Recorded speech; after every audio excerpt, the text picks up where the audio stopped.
In the gospel text of today, taken from Mark chapter 10, verses 28 to 31, Peter is very much like us.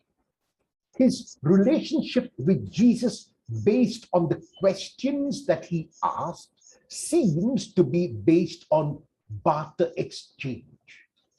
The rich man has gone away sad because the man could not give up his possessions. Peter and the other disciples say that they have given up everything to follow Jesus, and so presume that they have done what Jesus requires them to do, namely the one thing that is necessary. They have accomplished the task of leaving everything to follow Jesus, and therefore they want to ask about their reward.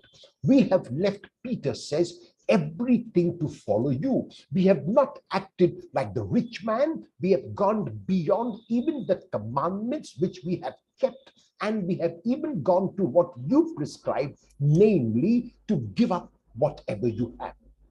Jesus assures Peter and the disciples that they will receive indeed 100-fold in this life, yes, but they will receive it with persecutions.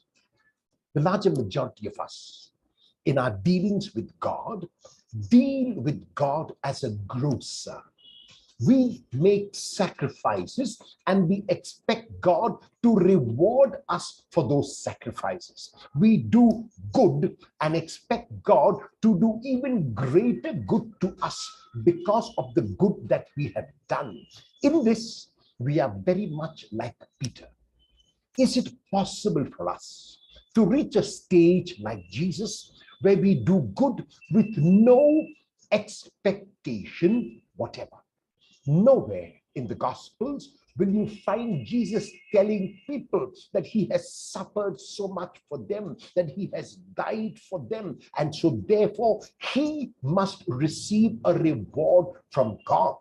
Rather, the basic discourse of Jesus is that whatever he does gratis only because his love is unconditional. The only genuine love worthy of the name is unconditional. If love expects something in return for what love does, then it really cannot be called love. If love simply loves because love means to love, then one is on the right track.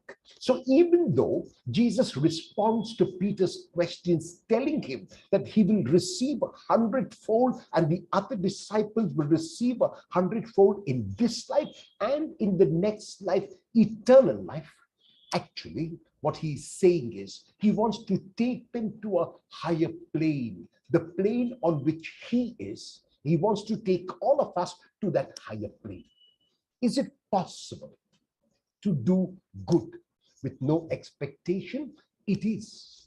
And Jesus has shown us how. Whether in our relationships in our families, whether in our relationships in our neighborhood, more often than not, we deal by expecting in return.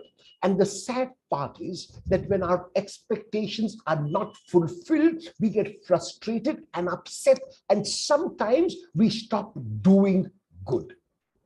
The better way is to expect nothing for the good that we do, but to see the good that we do already as our reward. If we can improve the life of someone, if we can enhance the life of someone, isn't that already a tremendous privilege? Isn't that already a tremendous gift given by God? How very many people can reach out to others to make them whole by a kind word or by a loving action? If I am given that privilege, let me try and see the reward of my action in the privilege and the honor of doing the action. Will you attempt to expect nothing in return for the good that you do, at least today?